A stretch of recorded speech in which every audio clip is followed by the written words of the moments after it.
Hey everyone, welcome back to the homestead. Today I'm here with my father-in-law who is an old-time onion farmer, so hopefully we can get some good tips and ideas and tricks from him on growing onions. This is a good time of the year for onions because this is the time of year where a lot of people get confused as to what's happening with their onions. And we're going to take you over, we're going to show you the onions that we have in the Homestead farm garden right now. Okay. And we're going to show you exactly what's going on. We also brought something that I think is important for onions, is a drying crate. This is awesome, and I recommend you get one of these things. They're not much to buy. They're pretty cheap. You can get these at antique stores, but they're great for drying onions. And again, onions need to be dry. So let's take a look at the garden, and let's go shopping. Let's go.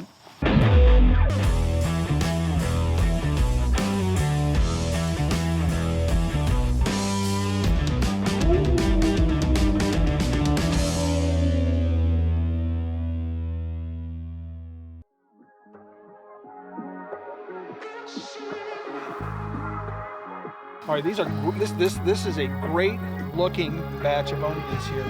And as you can see, this thing here, can you see this also? This thing here looks worse than this one right over here. You see how nice and healthy that is there? But what the problem is, it's not really a problem, it's just the natural process of the onions curing themselves. And when fall comes, when harvest time comes, onions tend to lay over like this. You see this, they lay over. And what that is doing basically is taking the green of the stem and putting everything down into the bulb. That's what you want, because that'll give you your size. And if you look here, I don't know if you can see this or not here, but see how the color on this one is brown, dark, kind of a more of a copper color brown, where in this one here still got a lot of green on it yet.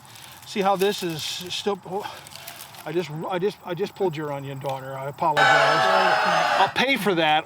What we'll do here is we'll just kind of clip this. But you look at this stem here, and you can see the stem is not ready to be. It's not ready to be harvested yet. But this thing here, I could probably pull this thing. You want to? Do that, and just pull this out. And you clip and you pull the stem off and stuff, and then you just put it in your onion crate and you let it dry.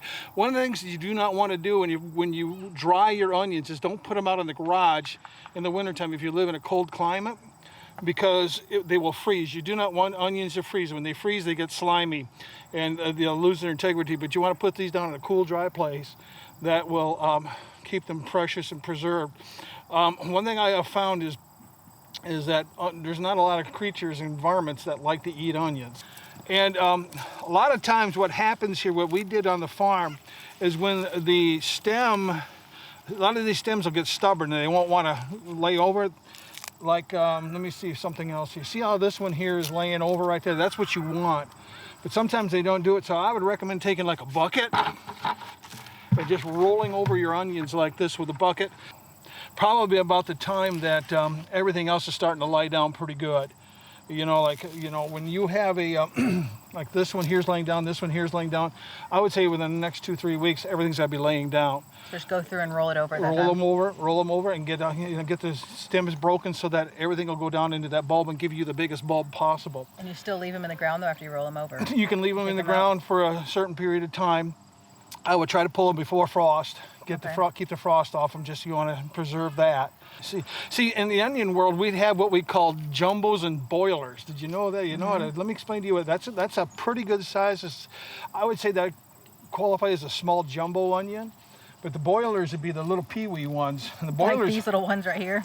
Yeah, like that one there. Yeah, they're pretty. Yeah, they're very small, and those would be called a boiler onions. But this is what we had last year, and that's why ours ended up like this, almost all of ours. And so they're pretty pipsqueak, and so that's why I didn't want to plant many this year, because I was afraid that they would all end up like last year. Boilers are pretty good. I mean, onion is an onion, and even though you think, well, what do I want a teeny tiny onion for? You can still use boilers for like onion soup and stuff like that. Sure.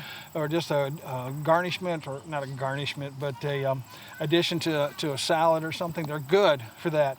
But let me give you one more thing here about this. And we always would rotate our onions between our onions and our carrots. We never would plant onions in the same spot year after year after year. You want to rotate your crop. And the reason being, and I'll explain to you why we did ours. We had carrots and onions on the farm. We had oh my living, over 100 acres of both. Golly. And we would rotate the onions and the carrots, because carrots have a very, very good friend called what is a nematode, and a nematode will give you a deformed carrot if you plant carrots in the same spot over and over and over again. Nematodes come in and they basically bite into the carrot and they'll deform it to where instead of one nice long beautiful carrot going down to the ground, you've got a deformed knuckle like that going down. Onions are a great deterrent for that because nematodes hate onions. So next year, like we got the carrots over here, I would put your carrots here and put your onions over there. That way you'll never have a problem with nematodes. You never have a problem with that biting bug. That's really good info right there. That's good stuff. Very Yeah. good info. And let me encourage you. You need to have your father-in-law over for some din here when these things are ready to go. I think that's a good idea. Well, I agree. Well, I agree. I hear you're coming out here to harvest them when they're ready Well, to go too. Cutting the tops I'm very off. expensive. I don't know if you knew that. I'm very expensive. I'll let you take one home. I know. I gave you that senior citizens discount last time, and Not this time again? Yeah, not this time. No.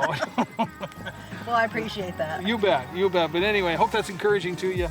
And love the onions. Good stuff right here. Okay. Oh my gosh, I'm so hot and sweaty right here, and that sun is like baking my forehead. you know- I feel like Anytime. I'm so greasy. Okay. Well, the wind's blowing out of the east, and I smell BO. There's no air. Yes, None. I can't breathe. All right, everyone. Thanks for joining us. I hope this was helpful to you, and maybe we're able to learn something from our Yes. onion farmer today. Yes. So, Yes. hope Love that was farming. helpful to y'all. If you have any questions or comments, leave them down below, and Happy homesteading. happy homesteading. Hey everyone, welcome back to the homestead.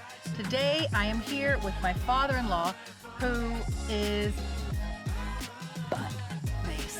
What face? Not you. No, I gotta. Sorry, not you. She hates me. Who used to? Here, let me give you more money. Maybe you'll like me now. It's empty. There's dust in there.